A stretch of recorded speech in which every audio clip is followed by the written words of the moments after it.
Hey everyone, Turin Stevenson for the Turin Stevenson Leadership Channel. In this episode, we are looking at managing perceptions, how other people see you. Come on, let's get into it.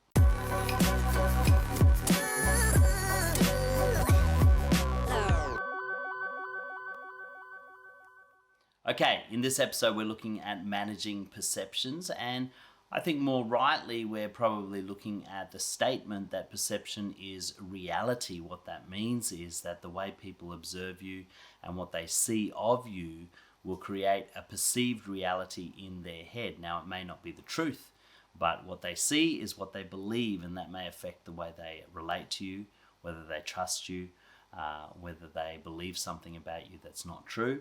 And so it's really important that you manage the way you conduct yourself so that you are not creating perceptions that are negative for yourself or misleading to people who observe, and putting you in an awkward position with the people that you lead. Now, before we get into it, I just want to encourage you to subscribe or follow on whichever channel you are tuning in on, and make sure you give us a thumbs up if you're enjoying the content. All right, so why does this matter? Why does it matter if if people perceive things incorrectly? Well, like I said earlier, perception is reality. So if you've got team members who perceive you a certain way, or you've got team members who see something of you that is not true, well, it causes you to lose credibility.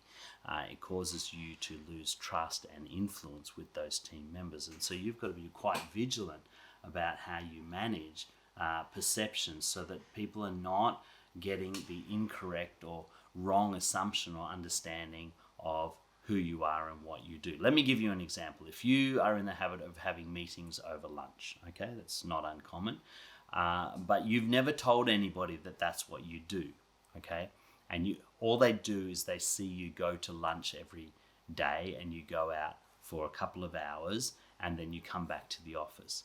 Well, some may perceive that you just have long lunches, or you just go out for lunch and have a few drinks and you don't do any work.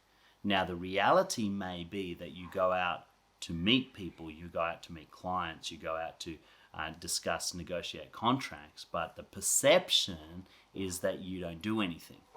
And so part of the process for you is to ensure that the perception of what you're doing doesn't negatively reflect on who you are and how you're conducting yourself. It may not be true, but if that's what they think, then that's going to taint the way they relate to you. I hope I'm making that clear. It's a little bit of convoluted. So what you have to do is, the first thing you have to do is you have to have an awareness of everything you do and how it's perceived by another person.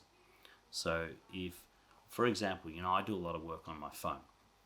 If I'm just standing in, say, the kitchen, my staff room, and I'm messaging on my phone, it looks like I'm just standing around sending text messages. Now, I do tons of my work on my phone. I reply to emails on my phone. I research stuff on my phone. I'm booking meetings on my phone. I'm managing my calendar on my phone. But to the outside observer, they may just see me as sitting on my phone, sending text messages or surfing Facebook. They might not know what I'm doing on my phone. And so I have to be aware that when I'm using my phone, I have to be in an environment where it's not going to set the wrong example for other people. So I try to, if I can, either be in my office when I'm using my phone, or if I'm using it in front of somebody else, what I might say is, excuse me, I just need to check something on my calendar. Or, excuse me, I need to just send an email. So they at least know why I'm using my phone, and that doesn't create the wrong perception of what's going on. And so that's about being aware, managing perceptions. Being transparent is another way of putting it, okay? Just being open and honest rather than leaving people guessing or filling in the blanks. The second area to perception is this: you need to practice what you preach. So if you have certain expectations of your team and you don't follow them yourself, well, the perception is that you don't take seriously what you say. If you have a policy of not being late to work, but you have a tendency to be late to work, well, the perception is going to be that your rules are not to be taken seriously, or you don't respect the team enough to actually turn up on time. And so you've got to practice what you preach. If you have expectations of your team, make sure you can follow those expectations. Make sure that wherever possible, you are able to abide by the expectations that you have set out. And you're not setting yourself up for a perception that you beat to your own drum, there's another set of rules for you, or anything like that. The third area is don't defend yourself if somebody has a negative perception of you. What do I mean by this? So let's just say somebody confronts you, or you hear a bit of chatter about people thinking the wrong thing about you. If you go into defense mode, it just makes you look it just makes you look immature and petty. All right, trying to defend yourself is silly. All right, what you can do is this: you can talk to the person who has the perception and say, hey, I heard that you had this perception, and I want to apologize if I've given you the wrong impression. So rather than defending yourself, going in like, hey, what do you think you're doing? Why are you talking about me? This is not true, this perception, it's all lies. Rather than going in on the attack, what you can do is, hey, I apologize if I've given you that impression by the way that I've conducted myself.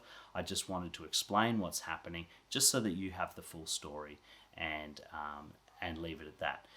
You don't have to defend yourself. You don't have to necessarily excuse yourself. Just apologize for conveying the wrong perception, give clarity if it's needed, and then leave it at that. Okay, when you defend yourself, it just sounds a little bit childish, and it sounds a little bit defensive, and most of the time people who have a wrong perception will get defensive if you go after them as well. So just be aware of that, the three things that I've just talked about. So be transparent, be aware of how you conduct yourself, be open about what you're doing so that people don't have the wrong perception of you.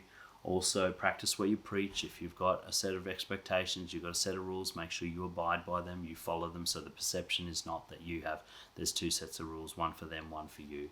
And the third aspect was, if people do have the wrong perception of you and people start to talk about something that may be incorrect, don't try and defend yourself or go after the person, but just apologize for the false impression that you've given, explain with some context, and then leave it at that. So I hope that's been helpful for you. That's perception, or managing perceptions in your leadership environment. If you enjoyed it, give us a comment, tell us what you liked about it, and also give us a share. If you think there's somebody that would enjoy this content, we'd love for you to share it with others.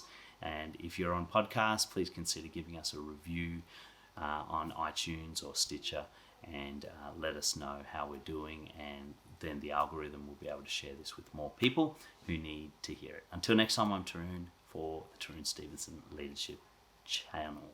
See ya.